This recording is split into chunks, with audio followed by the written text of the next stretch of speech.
Nagumpisa ang eksena noong unang panahon at may isang lalaking nag-alay ng kanyang buong buhay sa espada. Nabuhay siya para dito.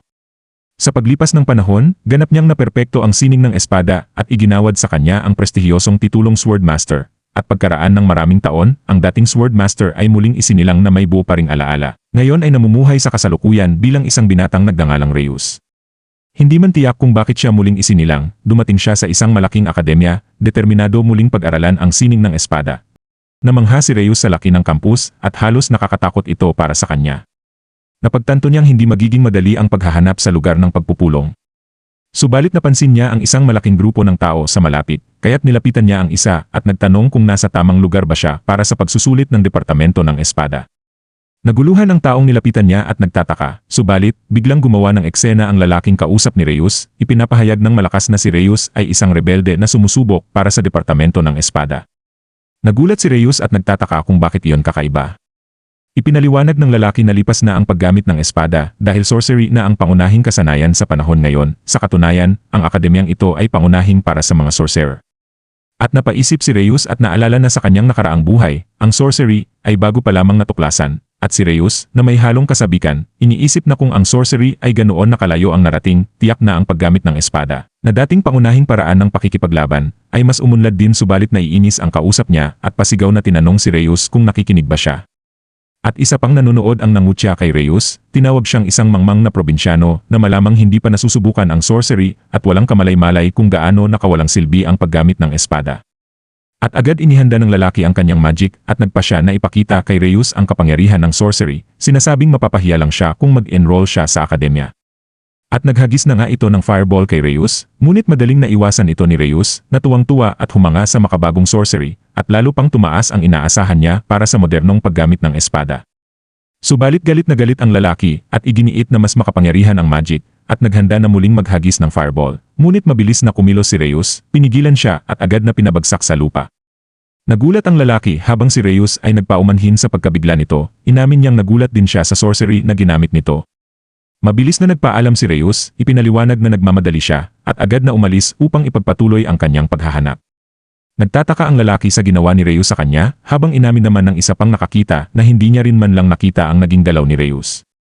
At habang naghahanap si Reus, nadidismaya siya dahil napakaraming oras ang nasayang, at napakalaki ng kampus na nanganganib siyang hindi umabot sa nakatakdang oras ng pagsusulit sa espada. Subalit, biglang nilapitan si Reus ng isang babae. Napansin niyang paikot-ikot ito at tinanong kung nawawala ba siya. At agad inamin ni Reus na nawawala nga siya, at ipinaliwanag na hinahanap niya ang lugar ng pagsusulit para sa departamento ng espada. Kumpirmadong sinabi ng babae na nasa tamang lugar siya, at ibinunyag din na mag-apply siya para dito. Subalit, sinabi ni Reus na dahil naroon din ang babae, malamang ay nawawala rin ito tulad niya, na ikinagulat ng babae. At agad ipinaliwanag ng babae na nagkakamali siya dahil tapos na niya ang pagsusulit. Sinabi niyang nilapitan niya si Reus dahil mukha itong nawawala at baka kailangan ng tulong, at tinanong kung talagang kailangan niya ng direksyon. Agad kinumpirma ito ni Reus at sinabing gusto niyang makapasok sa departamento ng espada, anuman ang mangyari. At agad din pumayag ang babae na ihatid si Reus sa lugar ng pagsusulit, sinasabing dahil siya ang nag-alok, tutulungan niya ito. Nagpasalamat si Reus at ipinakilala ang sarili bilang Reus mula sa isang liblib na nayon. Medyo nahihiya, ipinakilala rin ng babae ang sarili bilang Sila Garnet. At sinagot ito ni Reus nang ikinagagalak niya itong makilala. Nagulat si Sila sandali at nabanggit na mukhang wala siyang alam, subalit nang tanungin siya ni Reus kung ano ang ibig niyang sabihin, sinabi lang niya na wala iyon. At hiniling na nga ni Reus kay Sila na ihatid siya sa lugar ng pagsusulit. At pumayag si Sila ngunit napansin muna ang magulo niyang ayos. Sinabi niyang mali ang pagkakatali ng kanyang necktie at dahil kukuha siya ng pagsusulit, dapat ay mukhang maayos siya. At inamin niya ni Reus na hindi pa siya nakapagsuot nito at nahirapan siyang itali ito simula pa kaninang umaga. At nag-alok si Sila na itali ito para sa kanya at sinabing manood siya at siguraduhing matutunan kung paano ito gawin ng tama. At matapos ayusin ni Sila ang necktie ni Reus, sinabi niya na kayanan niya itong gawin mag-isa sa susunod. Humanga si Reus sa kakayahan ni Sila, ngunit sagot ni Sila na kahit sino ay kayang gawin yon basta alam nila kung paano. Ipinaalala niya kay Reus na wala na silang maraming oras, kaya't inanyayahan niya itong magmadali, at pagdating nila sa lugar ng pagsusulit, nagtanong si Reus kung ito nga ba ang tamang lugar. Kinumpirma ni Sila na ito na nga ang opisyal na testing site para sa departamento ng espada, at binanggit na napakalayo ng pagkakaiba nito sa setup ng departamento ng sorcery. Hinikayat niya si Reus na pumila na agad dahil malapit na ang kanyang turn, subalit bago magsimula, tinanong ni Reus si Sila kung talaga bang hindi na sikat ang paggamit ng espada. Napabuntong hininga si Sila at sinabing ngayon lang ba niya talaga napansin yon. Ipinaliwanag niya na karamihan sa mga estudyante sa Departamento ng Espada ay pumapasok lang para makakuha ng diploma o sumali dahil sa curiosity. Dagdag pa niya, madalas kutyain ng mga estudyante sa Departamento ng Sorcery ang mga nasa Departamento ng Espada sa buong pananatili nila sa akademya. Ipinaliwanag ni Sila na sa mundo kung saan napaka-advanced na ng sorcery, itinuturing na mas mababa ang katayuan ng mga swordsmen kumpara sa mga sorcerer, isang karaniwang kaalaman sa lipunan. Naunawaan ito ni Reyes at napagtantong ang akademya ay kontrolado ng mga sorcerer, ngunit para sa kanya, nakakapukaw ng interes ang ganitong dinamika. Nagpasalamat siya kay Sila sa paghatid sa kanya at sinabing handa na siyang kumuha ng pagsusulit. At nang tawagin ang numero ni Reyes, mabilis siyang tumugon at lumapit. At habang pinapanood ni Reyes ang ibang examinee na nahihirapan sa kanilang mga target, naisip niya na ang kakulangan nila sa pangunahing kasanayan sa espada ang isa sa mga dahilan kung bakit nawalan na ng respeto ang sining ng espada. Napansin niyang, kahit para sa mga baguhan, masyadong mababa ang antas ng kanilang kakayahan, at nang tawagin siya ng examiner, sinabi niyang handa na siya. Naiinis ang examiner at sinabihan siyang magmadali, na nagsasabing pahirap lang ang mga aplikante sa Departamento ng Espada, at napakasama ng trato sa departamentong ito, at habang papalapit si Reyes sa target, tinanong niya ang examiner kung kailangan ba niyang bayaran ang anumang pinsalang magagawa niya. Subalit tumawa ang examiner at ipinaliwanag na ang armor ay gawa sa pinaghalong magic at steel, napakatibay na kahit ang isang magaling na sorcerer ay mahihirapang sirain ito, at hinamon niya si Reyes na subukang sirain ito, at sa ginhawa, naghanda si Reyes para sa kanyang pag-atake. At biglang nakaramdam ng kaba ang examiner at sinubukang pahintuin muna ito, ngunit huli na, isang malinis na hiwa ang ibinigay ni Reyes, at nagawang hatiin sa dalawa ang armor at nadamay pa ang lupa, na ikinagulat ng lahat. Samantalang napangiti naman si Reyes, nasiyahan sa ganda ng kanyang ginawang atake. Umpisa ang eksena matapos makapasa sa entrance exam, matagumpay na naka-enroll si Reyes sa Royal Academy at masiglang naghahanda para sa kanyang unang araw ng klase. Habang naglalakad siya, biglang lumitaw si Sila at binati siya. Nagulat si Reyes na makita siya dahil hindi pa sila nagkikita mula noong exam at tinanong kung may problema ba. Samantala, tahimik na iniisip naman ni Sila ang kakaibang teknik sa espada na ginamit ni Reyes noong exam. Samantalang inakala naman ni Reyes na nilapitan siya ni Sila dahil nag-aalala na naman ito sa kanyang necktie at nagpasalamat siya sa lahat ng tulong nito mula noong exam. Nagulat si Sila at ipinaliwanag na nagkamali siya ng pagkakaintindi. Hindi iyon ang dahilan ng paglapit niya. At sa hiya at inis, sinabi ni Sila na hinding-hindi na siya makikipag-usap kay Reyes ulit at agad na umalis. Subalit agad hinabol ni Reyes si Sila at sinabing hintayin siya dahil hindi niya alam kung saan ang mga silid-aralan. Naiinis si Sila at sinabing huwag siyang sundan. At sa susunod na eksena, nasa loob na sila ng klase at si Reyes ay nakatulog na. Ginigising siya ni Sila at sinabihang makinig sa leksyon. Subalit nagduda si Reyes kung makakatulong ba talaga ang pakikinig sa leksyon upang mapabuti ang kanyang kasanayan sa espada. At narinig na nga sila ng propesor at sinigawan si Reyes at Sila na tumahimik. At binanggit ng propesor ang tungkol sa mga mangmang sa Departamento ng Espada na ikinainis ni Sila. Pagkaraan, humingi ng paumanhin si Reyes kay Sila at sinabi na akala niya hindi na siya nito kakausapin. At sagot ni Sila, kinausap niya lang siya dahil nairita siya sa tamad na asal ni Reyes. At nagpaalam na alis na siya at ipinaliwanag niya na pupunta siya sa training facility at binanggit na malayang magamit ng mga estudyante ang mga kagamitan doon pagkatapos ng klase at ito ang pangunahing dahilan kung bakit maraming estudyante ang nag-enroll sa akademya. At nasabik si Reyes tungkol sa training facility at iginigiit na sasama siya kay Sila kahit sinabihan siya nitong huwag siyang sundan. At pagdating na nga nila, natuklasan nilang ginagamit na ito ng Departamento ng Sorcery. At tinanong ni Reyes kung mahihirapan na ba silang makahanap ng ibang training facility na hindi ginagamit ng mga ito. Iminungkahi ni Sila na maaaring may isa pang training facility na magagamit nila at masiglang pumayag si Reyes na magmadali bago ito maagaw ng Departamento ng Sorcery. Subalit biglang may sumigaw sa likuran nila bilang babala at isang energy ball ang sumabog malapit sa kanila. At makikitang naiwasan ni Reyes ang pagsabog at nailigtas si Sila sa tamang oras na ikinagulat ni Sila dahil sa bilis niya. Agad humingi ng paumanhin ang taong nakagawa ng pagsabog at ipinaliwanag na aksidente lang iyon. Subalit nang napansin ng lalaki ang kanilang itim na uniforme at natanto na sila ay mga major sa swordsmanship, agad nitong binawi at sinabi na wala siyang pakialam kung tinamaan man sila. At habang paalis ito nang hindi humihingi ng paumanhin, nagulat si Reyes at nagtanong kung bakit hindi siya magsosorry. Subalit sinabi ni Sila na pabayaan na lang ito at ipinaliwanag na palaging ganito ang trato sa mga major ng swordsmanship sa paaralang ito. Ngunit pagkatapos, medyo nahihiya, nagpasalamat siya kay Reyes sa pagliligtas sa kanya kanina. Subalit sinabi ni Reyes kay Sila na huwag na itong mag-alala at hiling na pumunta na sila sa training facility.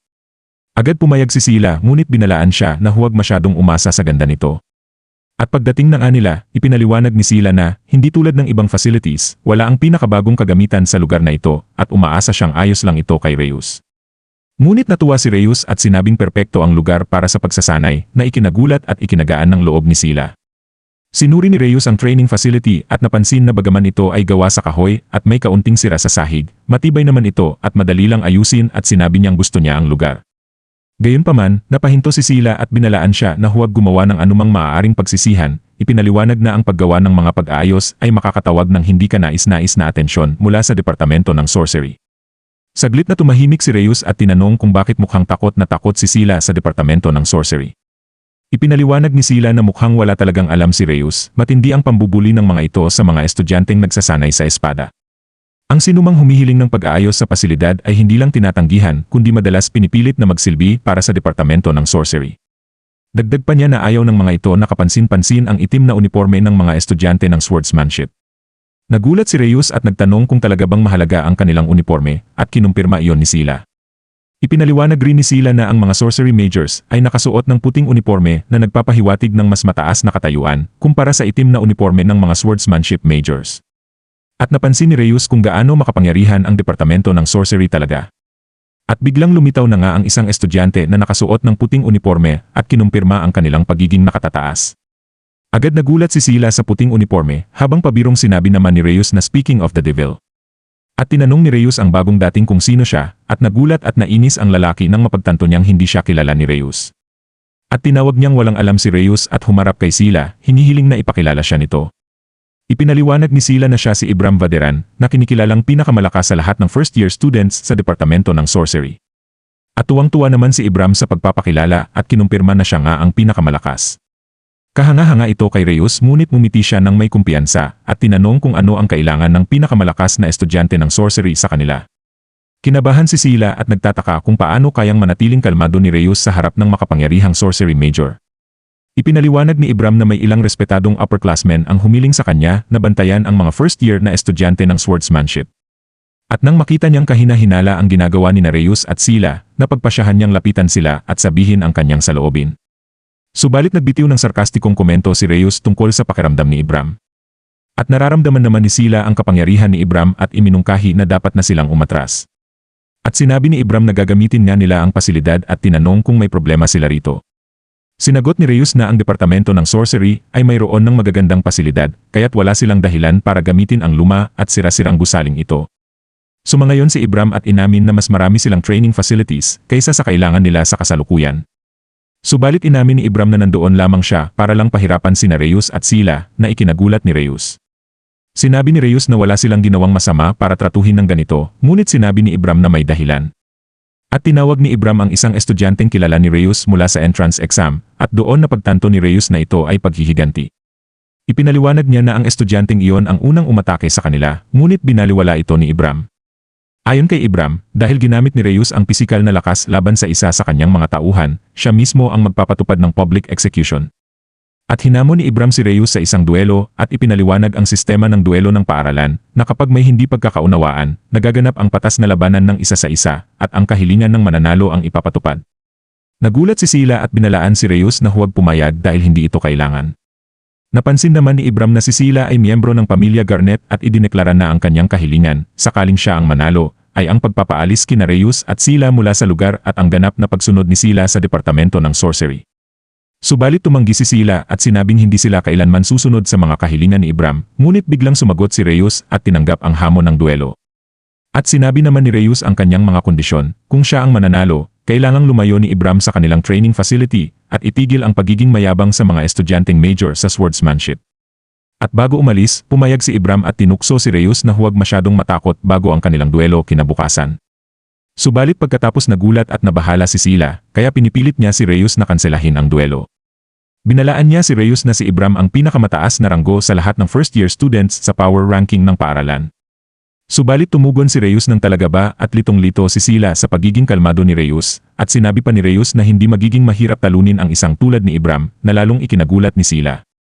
At dito na po natatapos ang yugtong ito. Maraming salamat po, mag-like at subscribe para sa susunod na kabanata. Hanggang sa muli.